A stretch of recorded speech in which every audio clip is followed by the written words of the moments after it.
మాటలు ఘనం, చేతలు శూన్యం. ఈరోజు కొనుగోలు కేంద్రాల్లో కనీస వసతులు లేకపోవడం వల్ల, నీడ లేకపోవడం వల్ల, త్రాగునీటి వసతి లేకపోవడం వల్ల, రోజుల తరబడి ఎండలో ఉండడం వల్ల పిట్టల్లాగా రైతులు చనిపోతూ ఉన్నారు.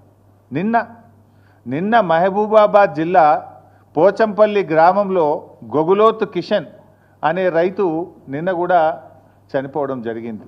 రోజుల తరబడి ఆ పంట అమ్ముకోవడానికి కొనుగోలు కేంద్రంలో ఉండి తీవ్రమైన వడదెబ్బకు లోనైపోయి గొగులోత్ కిషన్ గారు నిన్న మహబూబాబాద్ జిల్లాలో చనిపోవడం జరిగింది. 15 ఏప్రిల్లో జగిత్యాల జిల్లాలో ధారూరు గ్రామంలో వడదెబ్బ దాకి జలపతి రెడ్డి అనేటువంటి రైతు కొనుగోలు కేంద్రంలోనే వడ్ల కుప్ప మీదనే చనిపోయినటువంటి పరిస్థితి.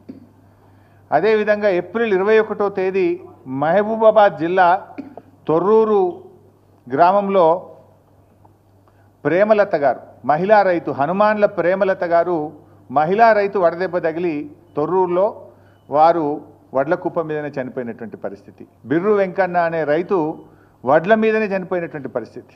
ఎండదెబ్బ తగిలి కళ్ళంలోనే తాను ఆరుగాలం కష్టపడి పండించిన పంట మీద, ధాన్యం మీదనే చనిపోయినటువంటి బిర్రు వెంకన్న దృశ్యం ఇది.